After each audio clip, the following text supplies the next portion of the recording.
Good morning, everyone. Thank you so much for coming on this dreary, rainy, gray day, and I hope inside it will be bright and cheerful.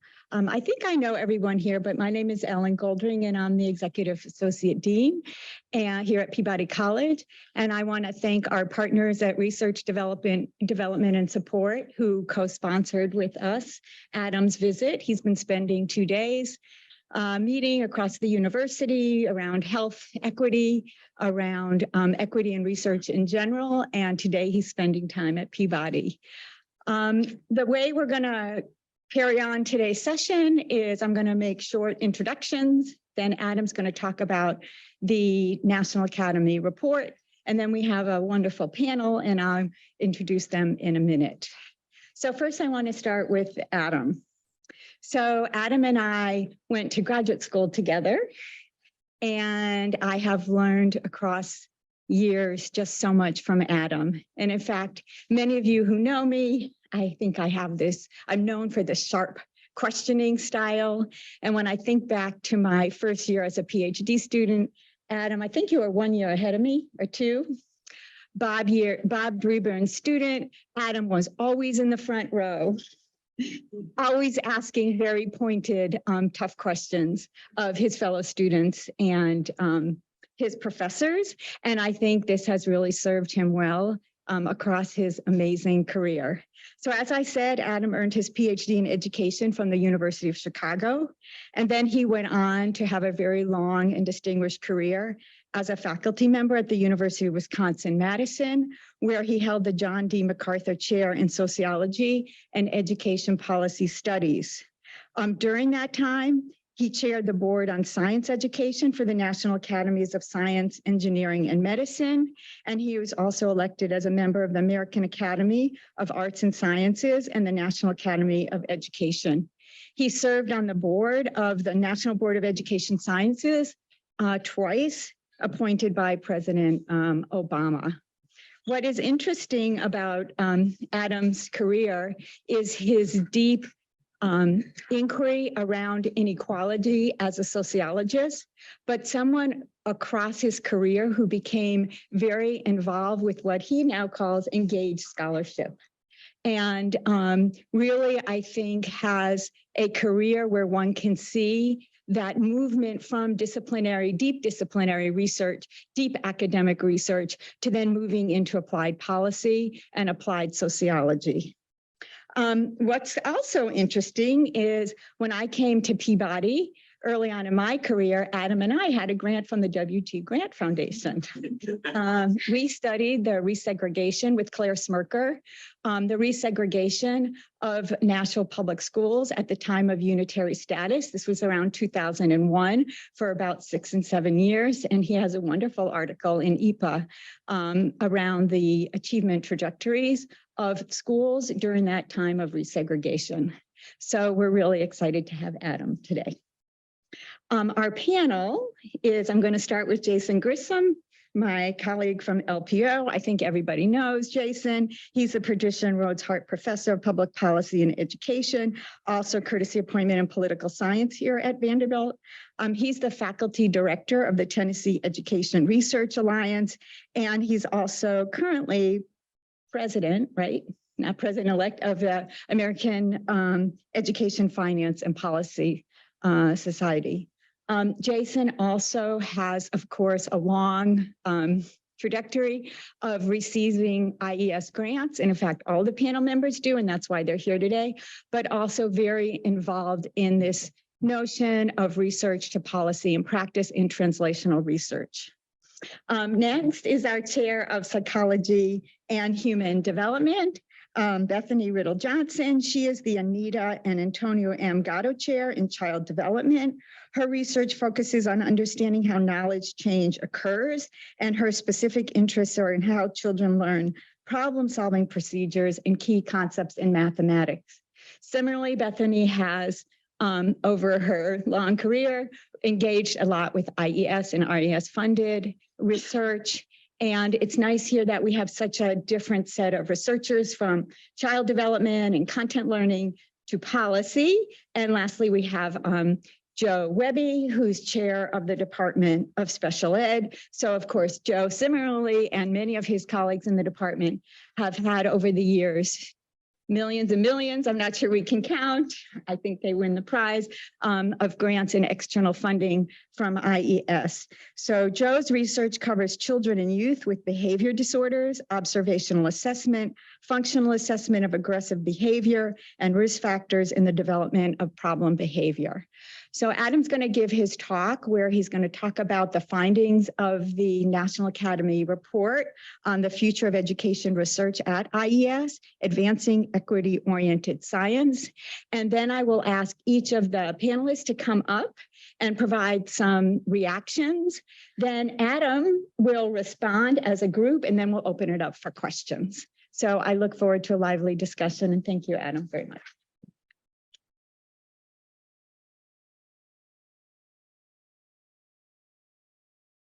Well, thank you, Ellen, for that warmest of introductions. I would like to spend my 20 minutes telling stories about Ellen, but instead I will follow my assignment.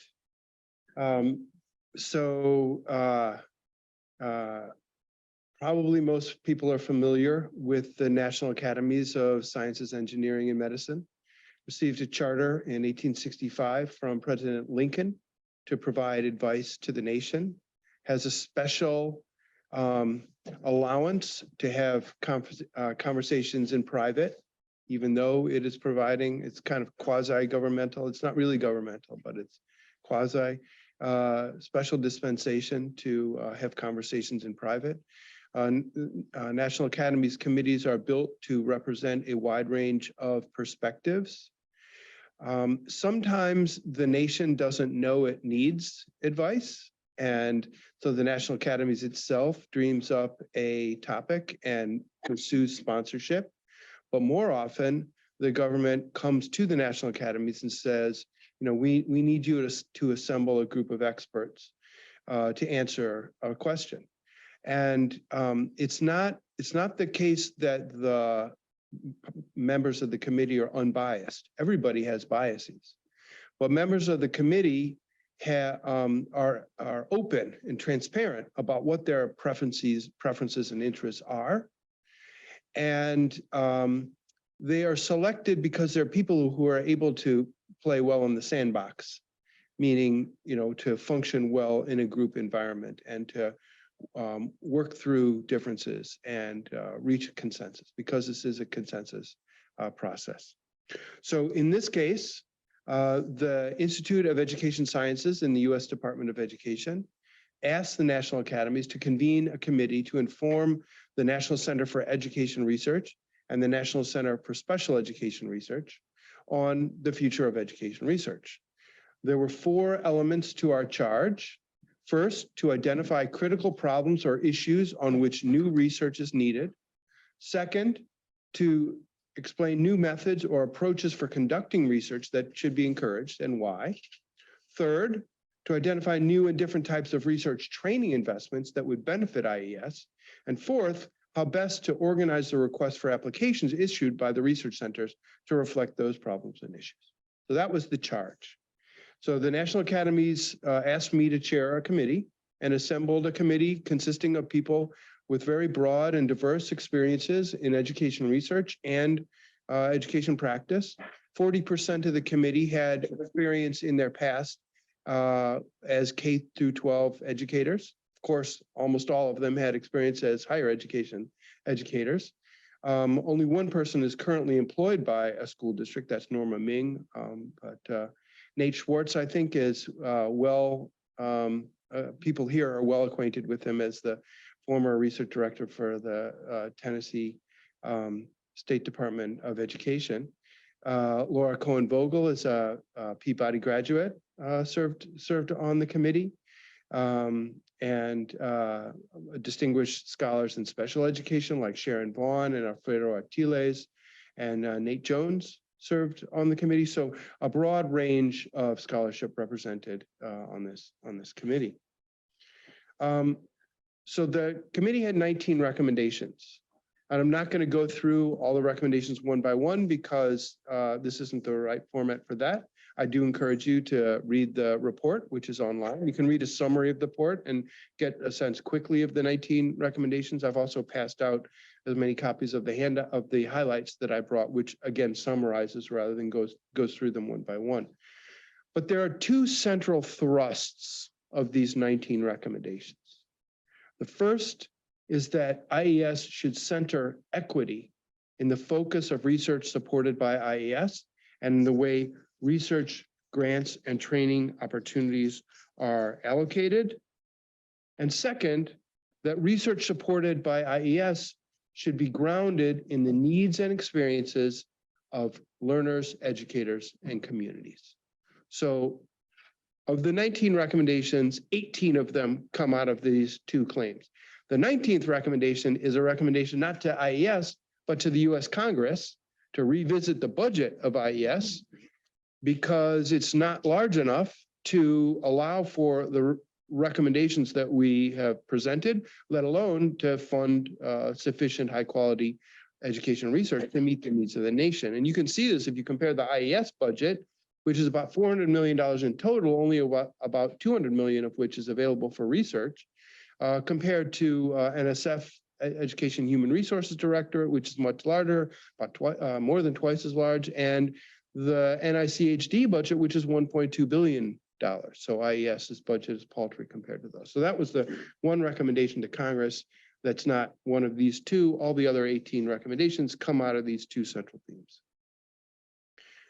The committee argues that inequality has always been the central problem of US education.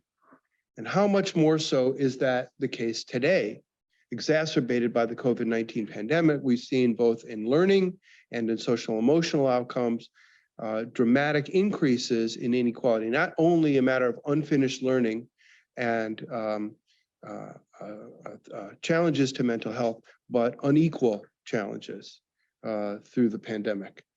And consequently, we argue that research supported by IES should focus on advancing equity in education across the many domains of IES-sponsored research.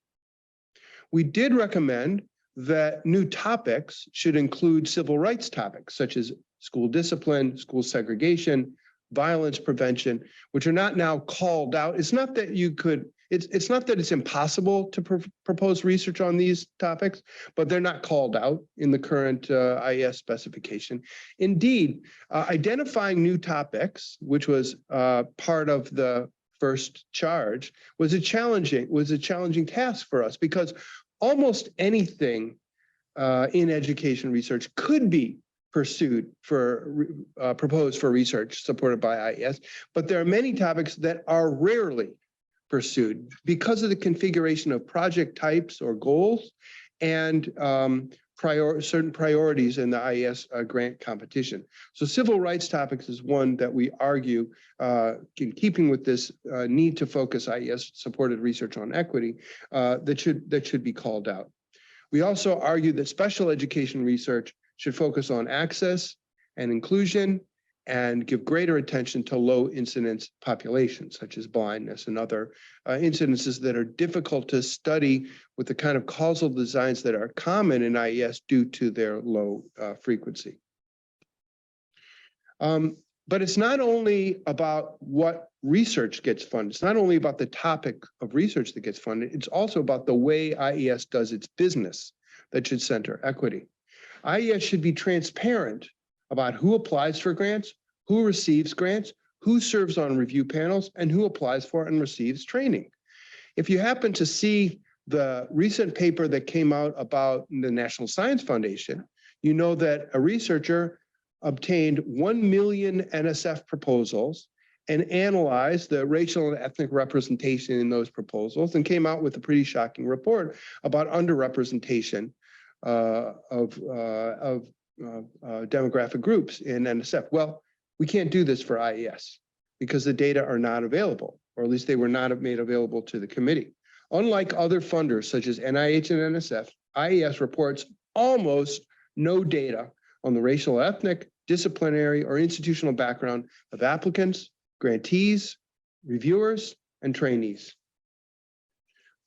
There's data was released for 1 year, 2021, and it suggests serious underrepresentation by racial and ethnic background, by disability status.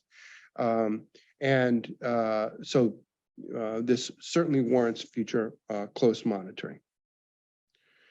So that's the first theme, is equity. The second theme is grounding research in the needs and experiences of constituents, learners, educators, communities. New evidence about heterogeneity and about how research gets used leads to a rethinking of how to structure the types of projects that are funded by the National Center for Education Research and the National Center for Special Education Research. And consequently, we argued that IES should adopt new categories for types of research that will be more responsive to the needs, structures, resources, and constraints found in education.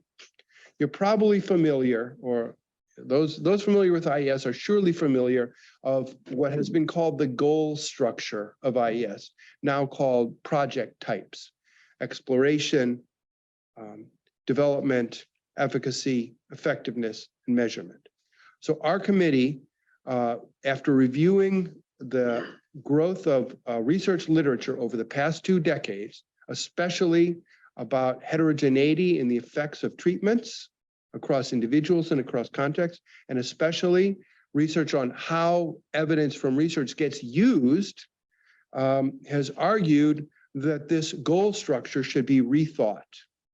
In place of exploration, where researchers might work in a laboratory or use large-scale databases to look for associations that might later be developed into interventions and then tested in randomized trials, we recommend a new project type, which we call discovery and needs assessment. So the idea is to ground this exploratory work in communities, to work with communities, identifying together to co-construct the research problems, the research questions, and the issues and opportunities that should be explored. This would include assessing the local needs. It might take place in research practice partnerships. The committee did not say IES should resume funding research practice partnerships, but we did identify several areas where research practice partnerships could be helpful, and this is one of them.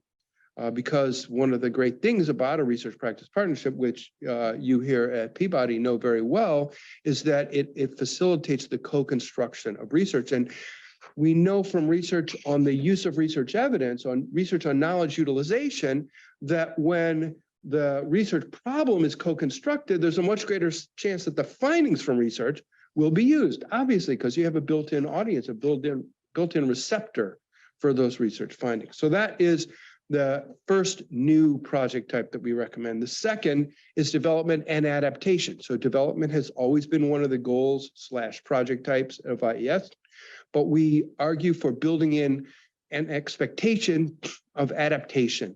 You know, in classical psychology, you want fidelity of implementation. You want the intervention to be the same in every context. But the committee argues that that ideal is poorly suited to education, because interventions need to be specifically adapted to the local context and the local participants. And so we argue for building in an expectation of adaptation as part of the development process and goal. Third, we recommend pulling all of the causal studies into a single project type called impact and heterogeneity. This would, first of all, include experimental and quasi-experimental studies, and it would build in allowances for heterogeneity from the start. You know, IES has come a long way from the early days where it was looking for what works to raise test scores. IES has understood for over a decade the need that the real question is what works for whom, under what circumstance, and under what circumstances. But even so, heterogeneity is typically built into projects as an afterthought rather than from the forefront.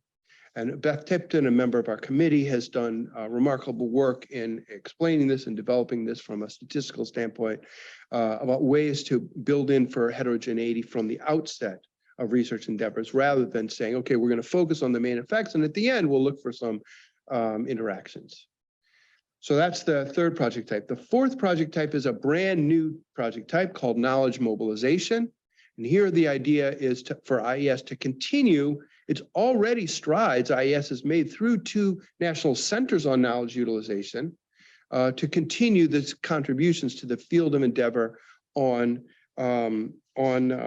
using what it takes to get education research used.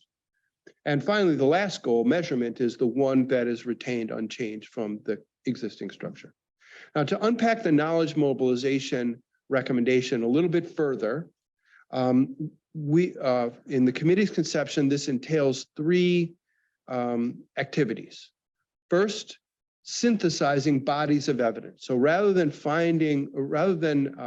emphasizing single studies, as you might find in the What Works Clearinghouse, the idea here is to synthesize bodies of evidence, to allow research grants to synthesize bodies of evidence that can help guide policy and practice. The second is research that describes how evidence is used in real world settings in order to lend insight onto how we can get our research findings used. And then the third is causal analyses that tests experimentally or quasi-experimentally specific strategies to improve the use of evidence in education policy and practice. We're all in the business of producing education research. I don't think many of us are in that business because we want our articles to sit on the shelves of libraries. I think most of us got into this business because we want to improve education. And education doesn't get improved through research if the findings don't go anywhere in the real world. So what strategies can be used? So for example, the current director, by Mark Schneider, has been a critic of research practice partnerships. He argues that research practice partnerships are all process, no product. Well, that's an empirical question. Let's set up some studies where we look at how research practice partnerships operate and whether they can result in new decisions or different understandings by school districts in implementation of education programs. So, let's put that to the test rather than simply make it an assertion. That's another place where research practice partnerships comes into the committee's report, even though we didn't recommend restoring the funding for RPPs.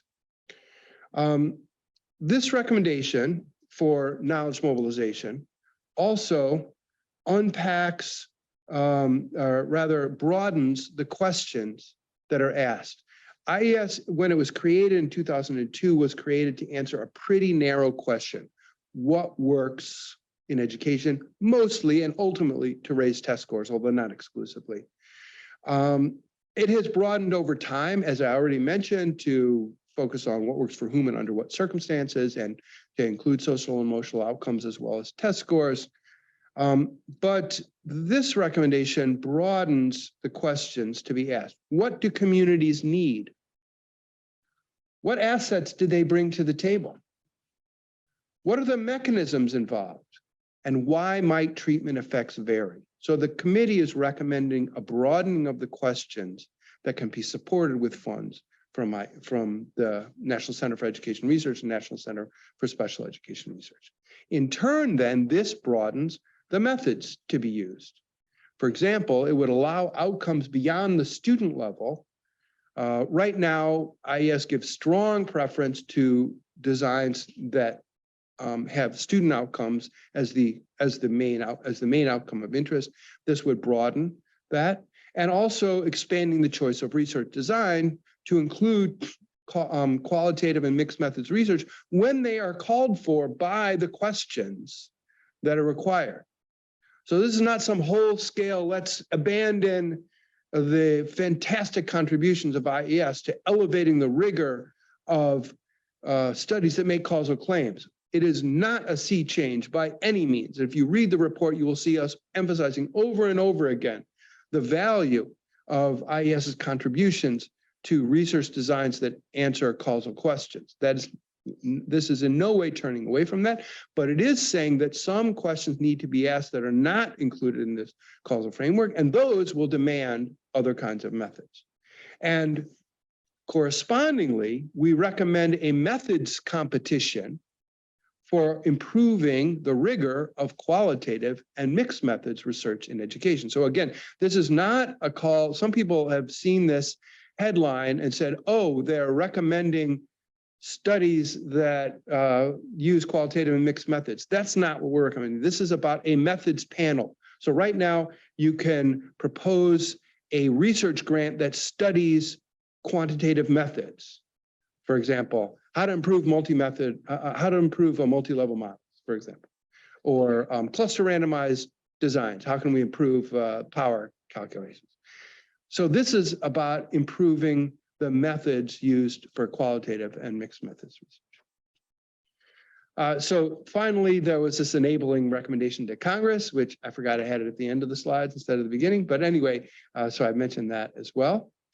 So the committee argues that IES has achieved much, particularly in elevating the quality of research in education. No longer is it possible, as it was prior to 2002, no longer is it possible to make some causal claim without a research design that warrants such a claim. But the next generation of IES research can stimulate the use of research as well as its production. So IES is focused almost exclusively on improving the production of research, improving the quality of research that is produced. So now we're calling on IES, our committee is calling on IES to do just as much to improve the use of education research. And it can aim squarely at inequality, which is the fundamental challenge of US education. Ellen gave me a bunch of questions beforehand, and I'm just, and many of them I asked in the course of the talk, but a few I haven't, so I'm going to answer them now very briefly, if that's okay. I promise I'll be brief. So you asked, what was the charge committee? So I answered that. How did the committee undertake its work? I didn't answer that. So the committee examined documents, including all the voluminous documentation from IES. We held public hearings with IES staff, with other funders, with researchers, and with practitioners, both in general education and we had a session that was devoted specifically to special education. I've discussed the findings and implications. Hopefully I've given you a picture of what would change at IES, some new topics, some new way of organizing the project types, and greater transparency. I would say those are the three main changes. How would communities and practitioners be involved? I think I've addressed that. They'd be involved in discovery and needs assessment and building a basis for IES research to get used. And then what has IES's response been? So IES's response has shifted a little bit over time. The initial response was unwelcoming. Some of you were probably attended a session at AERA where I and two other committee members spoke, and then Mark Schneider and the two commissioners, Liz Albro and Joan McLaughlin, spoke. And their response was, it's too complicated. Of course, my answer to that is, of course it's complicated. If it were simple, you wouldn't have needed a committee to answer these questions. But there has been some movement over time. First of all, IES has commissioned WestEd to conduct a study of the training program. And I didn't talk about that, but we talked about being more transparent about the goals and accomplishments of the training program, as well as about equity issues. And so the study is taking place. That's something that they had in the works already. So if I were them, I would have said, this is a great idea. In fact, we're doing this. But instead, they didn't, but they are doing it. So that's number one. Number two, IES created something called the SEER standards, Standards for Excellence in Education Research, and it's kind of aspirational descriptions of further elevating the quality of education research. They've now added an equity goal to the SEER standards, and they've convened a technical working group to help them sort out what it means to add an equity goal to the SEER standards. So that's a second and third thing that IES has done. And a fourth development, is that, so I guess the last two things that I'll tell you about are not things IES has done, but that will greatly impact the way IES responds to this. And one is that President Biden has finally appointed a National Board for Education Sciences, which is the advisory and oversight board to IES, has the statutory responsibility of approving the priorities of IES. Professor Doug Fuchs has been identified as a member of the National Board, as well as I think 14 other leading researchers and practitioners from around the country. And so I'm confident that the National Board will be aware of this report. What they do with it, will be up to them, but at least it will have an audience.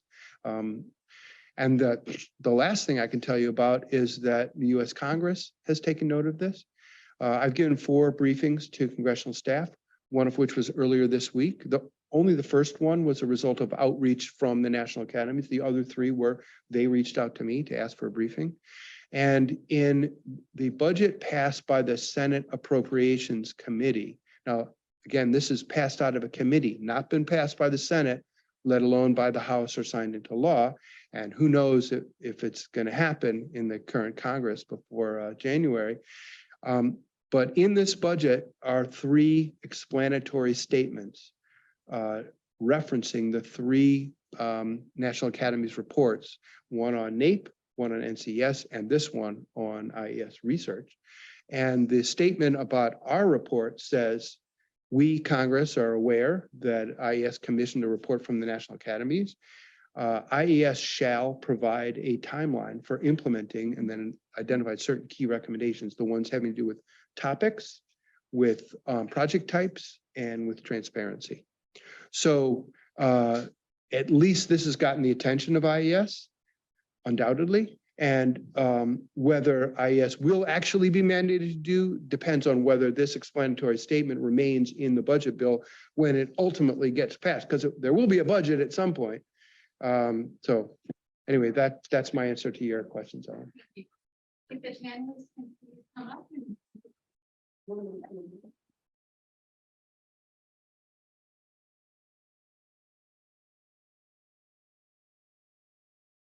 So I have asked each of the panelists from their disciplinary experience with IES and also thinking of the future research to provide a response or some questions to Adam. I'm going to sit here for now.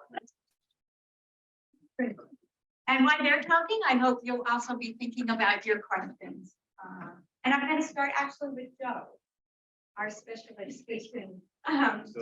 Yeah, our special education representative. Mixer, of course, is very important to us and to IES. And so, Joe, why don't we start?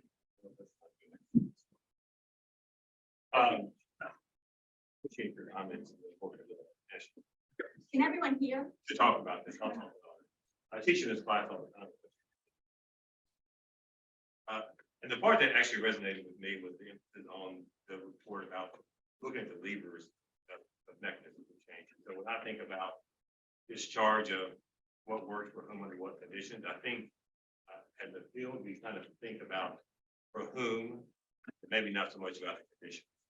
What I would like to argue, and I guess advocate for this idea of understanding both in terms of measures and understanding sort of the scope of context.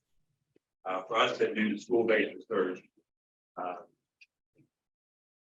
I think there's a general misunderstanding that a 4th grade class is the same as the other 4th grade. And that's not the case. Every school is different, every classroom is different, every teacher is different.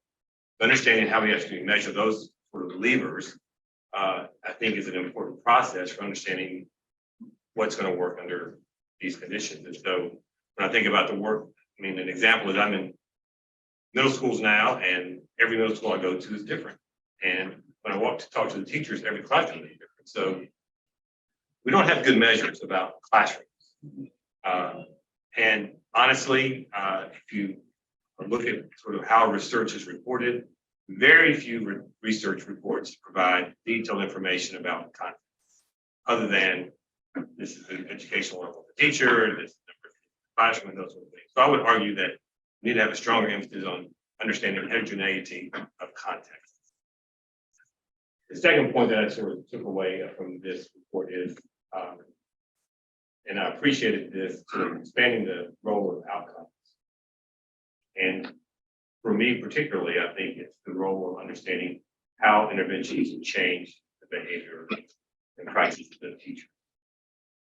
Because we can talk all we want to about the effects of an individualized tutoring program, but if the schools don't have the resources to provide individual tutoring, what do we think about? So understanding sort of this idea that changing teacher practice, because there's plenty of evidence to show that changing teacher behavior can result in improved student behavior.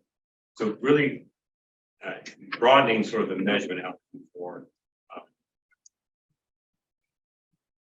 looking at how teaching practices are actually changed, either directly or indirectly by research that's being done. So when you think about sort of that initial assessment, understanding that practice.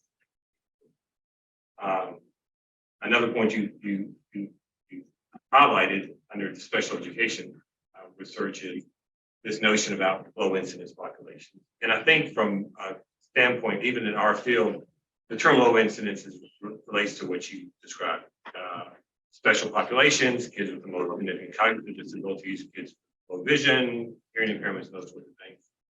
I would also like to make an argument that low incidence can also include those kids who have the most significant reading, the most significant math, most significant behavioral disability, because those are students who might require, who don't make up a lot of the population of dyslexia or children with emotional behavioral difficulties. They require probably the most intensive interventions, and I think from the practitioner standpoint, schools struggle most with those types of kids. So understanding and focus research, practice, and understanding those elements as well. So I have another point. I have a lot of notes here. The last point, I think this was mentioned in the report. I just think it's an important point for the field is we've got to do a better job of understanding the critical features of interventions. Because it's only when we study those critical features that we can then embark on adaptations, right? And so I think we have a lot of, and again, referencing back to that most intensive population, we have packages that I think try to address all what we think are the important needs for improving outcome. But I don't think we've done a good job of component analysis. Where are those critical features and what do they look like? And I think there needs to be a sort of emphasis on research on understanding critical features that will then lend themselves to here's where adaptations can occur to make these interventions more impactful for students. Great, thank you. I'm trying to get my notes in order. So one thing that just, this is just background for everyone, it's always striking to me that 2002 is when IES started, and it's also when I began my faculty career as a Vanderbilt faculty member, as a brand new assistant professor.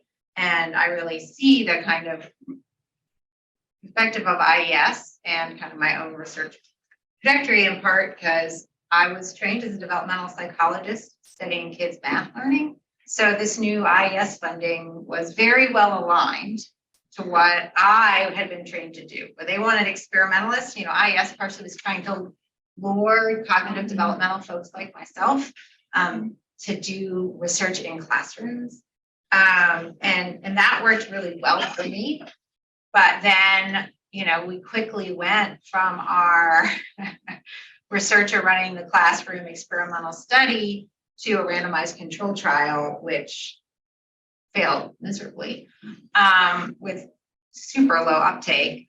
And partially why did anyone think that this was a good idea, but I think it was in this heyday early on of let's just try brushing quickly and seeing that. I think the other thing that struck me was this, needed this attention to cultural and deficit ideologies and understanding learning. I mean, it's shocking. I literally had zero training or attention inequities. I did my research ignoring those things and schools that I could get into. And I just wasn't really, I just did not learn to think about that or pay attention to it. And it's kind of through routes of doing different things, which included focus groups with high school students and MNPS and their experiences about their math classrooms and their math learning, and how partly by this time had recruited Nicole Joseph to help us design our questions, some of the experiences that those students were reporting about, you know, when they asked a question, their teacher scolded them for not paying attention and walked away, who just could not get help when they wanted it. And my own white children have attend MNPS school and have never had those experiences. And that those kind of things help me, but that how as a science do we help people do that? Similarly with this use of research evidence, I've always struck where I have to write this long dissemination plan, totally agreed, but like, you can't, I don't know what's going to work. And IES, it's an interesting, and I said that it's been great that my research has informed what works, clearinghouse guidelines on, you know, math problem solving and stuff. But I'm like, okay, who's reading that and who is using it? And it's kind of shocking that IES hasn't spent time researching effective. I mean, I'm sure this word dissemination is not even the right word. And so this idea of paying attention to teacher development and learning, and even on like round 3 of trying to change teacher practices in alignment with this kind of way that helps kids learn math better, what I thought were pretty straightforward changes were not even close to straightforward changes. And so really value that attention to, like, we're an evidence-based people, but I don't feel like we have evidence for how we should be working to integrate and have the uptake side. So that was great.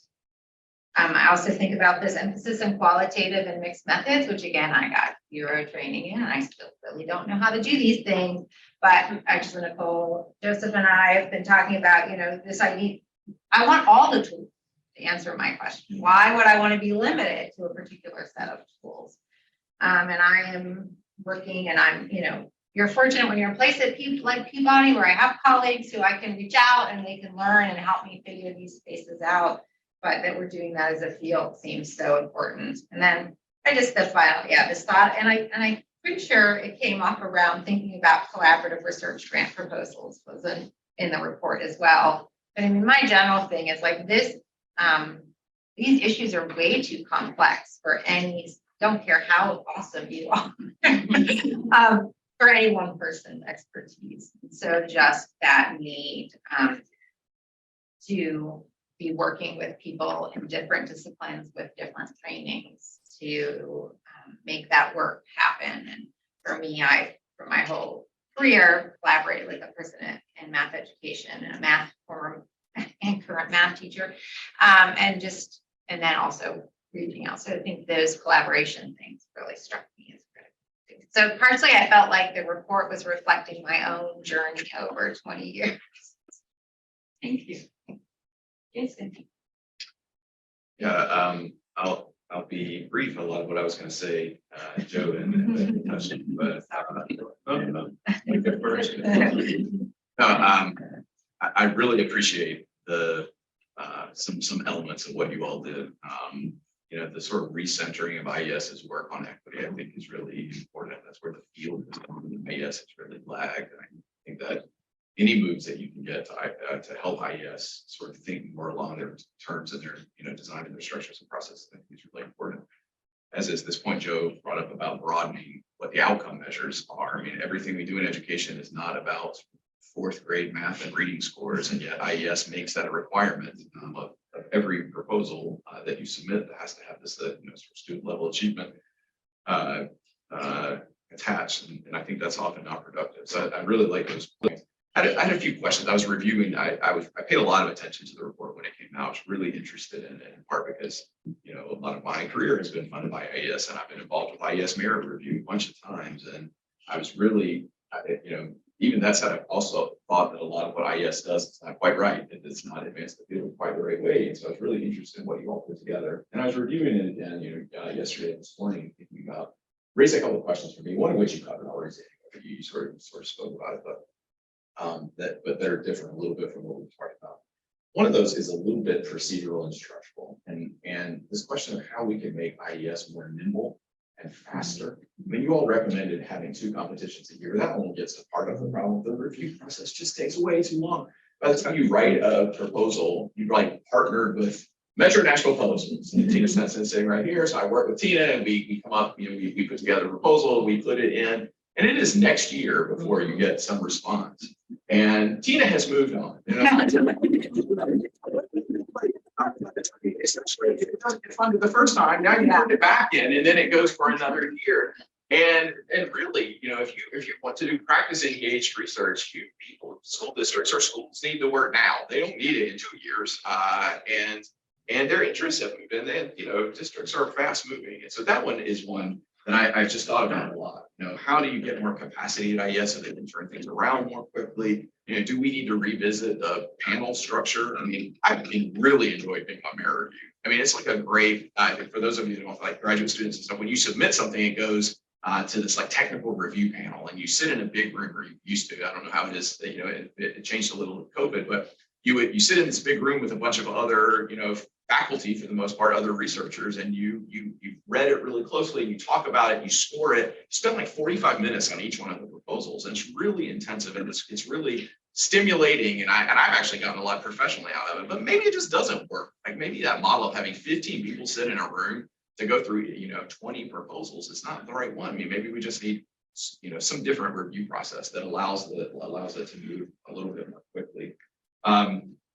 Related to that is this issue of that you brought up about qualitative and mixed methods, which have never really been sort of standard in the IES canon, not prioritized or privileged in the review process. I've seen over time in Mayor Review more of a shift towards mixed methods. In causal designs are projects that are proposing an experiment with not attention to heterogeneity, including some investigation qualitatively or of uptake or how people are experiencing it, I think have not been as successful. At the same time, it's not the right people in the room necessarily to judge qualitative and mixed methods proposals and or proposals that have big qualitative or mixed methods components. And I think that's another way maybe we need to rethink the way that we do the review process.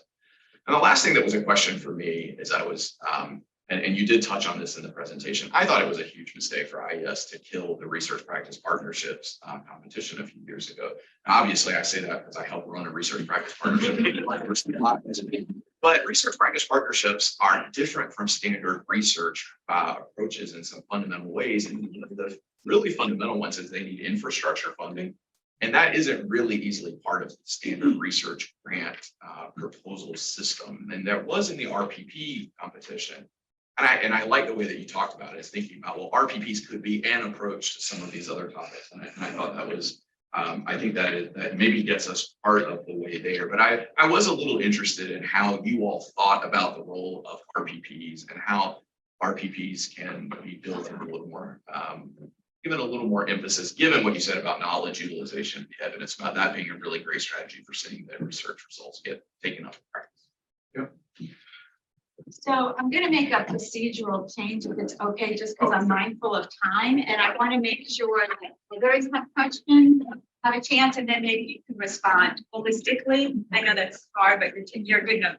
Okay. So other questions, either to Adam or anyone on the panel, about the report, the future of IES, future of research. Why we have this, unless there's a group, if not, Adam can respond, but I just wanted to make sure. Yes, good. It seems as though the concept for the research part of IES was paired with the what we're clearinghouse as like the efficacy part of it. And from my read of your report, it seems like you're saying what we're clearinghouse doesn't. And so I'd just be interested in your thinking on that part of it. Other questions? I just wanted to understand better what was meant by community. What I think I'm missing in the report was emphasis on families. And I think that both as an influence, as influencers on learning, but also as co-participants in the educational process, that absence is notable. Wondering if there's any question on the panel about the tension between scientific research and kind of the rigor, the emphasis, still on kind of causal impact, kind of to a little bit, just thinking there's a lot, there's inherent tension, the time it takes to do these kind of experimental studies, the kind of evidence that produces, and the use components of it for practitioners. Also to Jason's point, I wanted to know if you could talk a little bit more about how reviewers are selected. What kind of experience do they have after the previous grantees of IES awards in order to be in the room, or other things that are taken into consideration? Okay, I think that's a big list. From the panel. So I'm going to thanks. take the 4 questions that were raised by the audience quickly, and then I'm going to respond to the panelists, and then we'll see if. So the What Works Clearinghouse was outside the bounds of what our committee was able to address. However, the general conception of how research evidence gets used, into which the What Works Clearinghouse fits, was subject to criticism by our report. So it is not a great leap for you to infer that the committee is critical of the What Works Clearinghouse, but we didn't provide solutions to what to do about it. We said we need to think differently, both as a research question and as a practical matter about how research is. So I think it's a fair point. There is under attention to families. Saying community is a kind of broad brush way of including families as well as community-based organizations, and that is what we meant. It's a pretty long report. Could have been longer, especially if we had had more time. And some of my comments over here are going to be, that's a really good point. If we'd had more time, or if we had thought about it more, we would have elaborated. And family, I think the role of families is something that could have received greater elaboration. So I can't talk about the committee's deliberations, but I can give you the sense of committee in response to Joanne's question about tension between the use of research evidence and causal impact study. The committee's sense is there is no tension between these aims. I refer you to an essay that Vivian Tsang and I wrote about how rigor and relevance is a false dichotomy in education. It's on the Wave Grant Foundation website.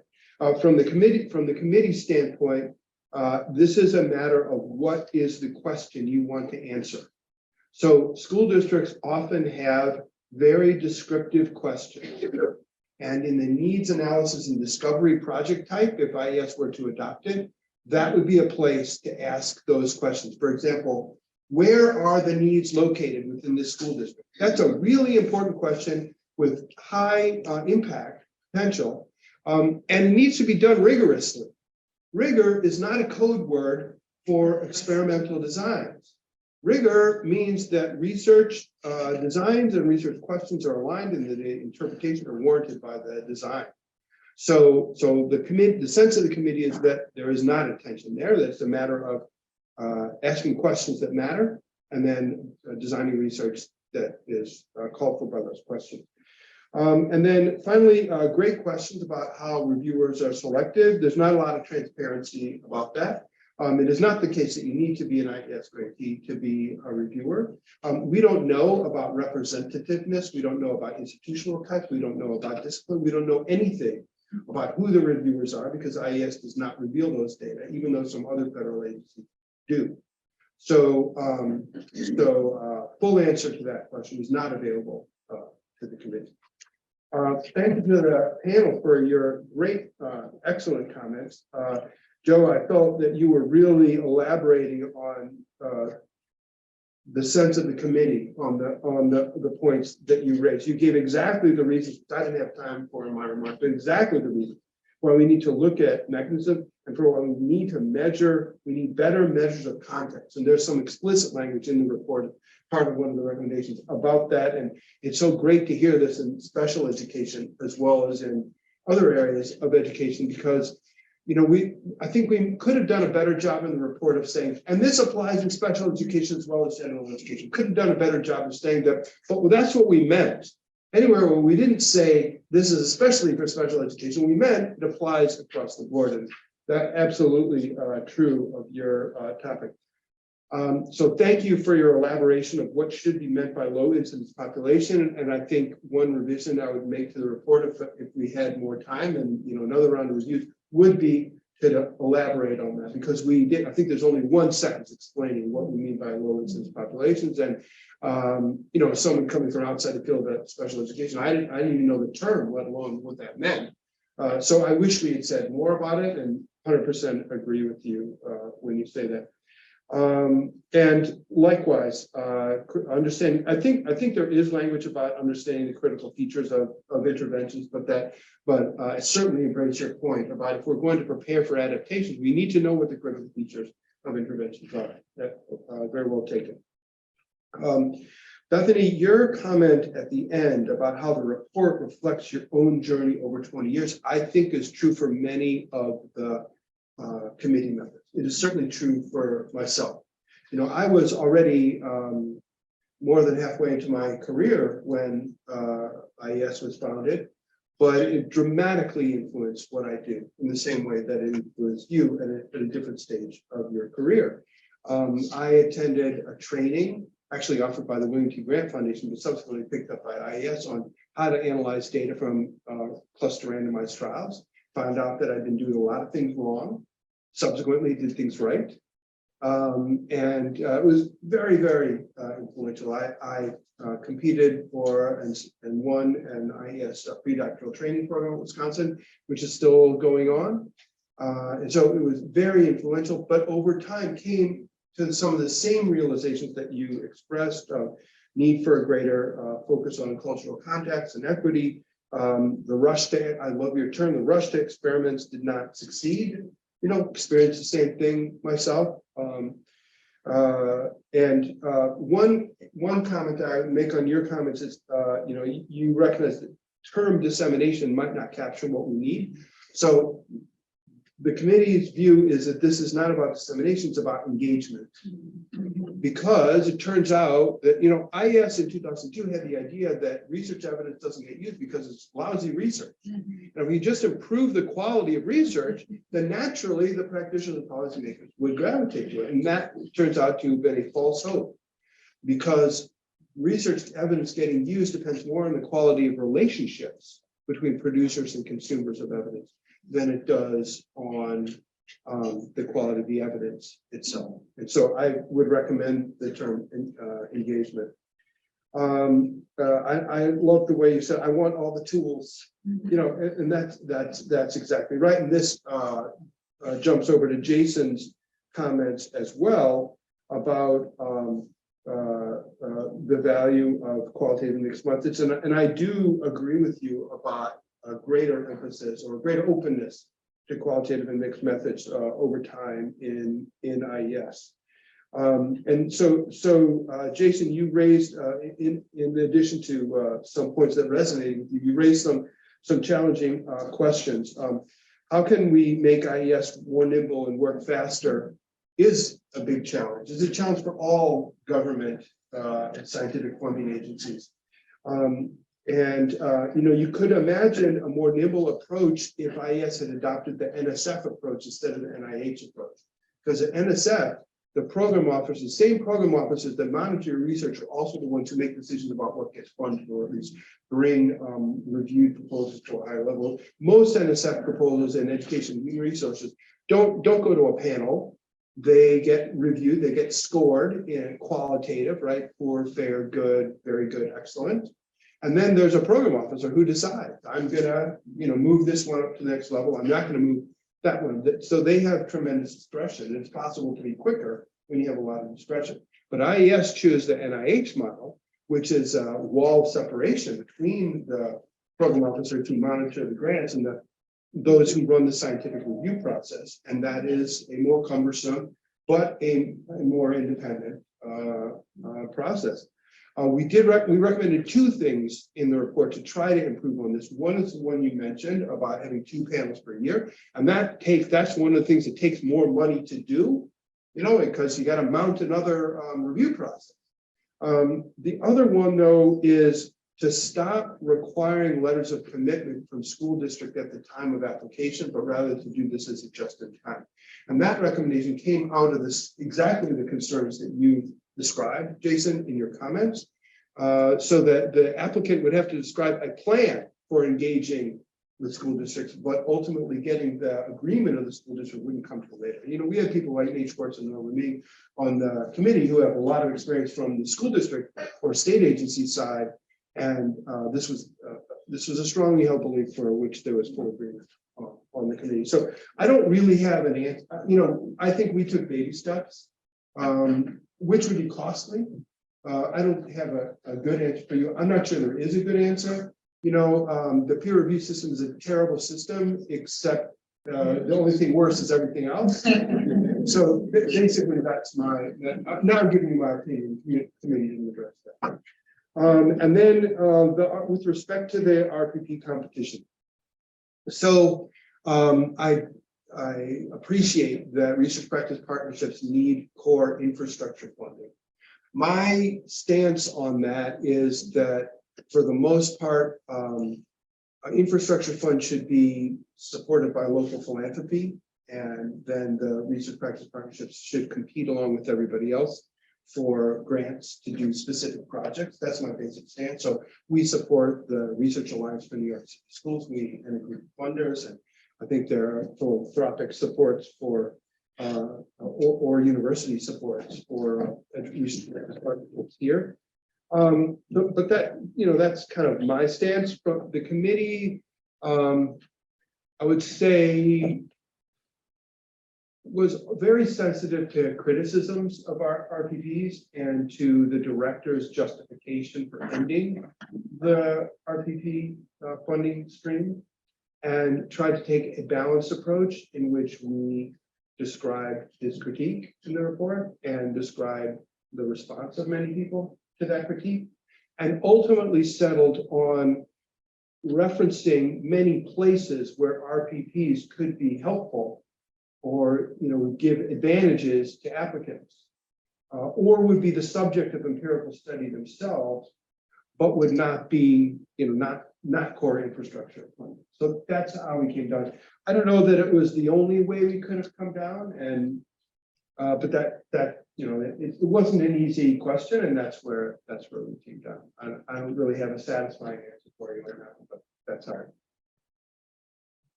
Great, so we've reached our hour, and I want to thank Adam, but I don't know, you have another very important hat, of course, which is president of the WT Grant Foundation. I don't know if you have a few minutes in case people want to stay and Sure. have a chance to interact with you. Many people here couldn't get to the Thursday classes are still in progress, etc. So if you, I don't know the rest of the story. Yeah, I have to be back at where I'm being picked up at by 11:30, right? Okay, Well, the town, so, sorry, We came away about 11:10, 11. Let's say 11:15. Some of you I know have grants in process or thinking about that, but Adam, of course, has a lot to say about his own fundraising. So those of you that are leaving, thank you to the panel. Thank you, Adam. This was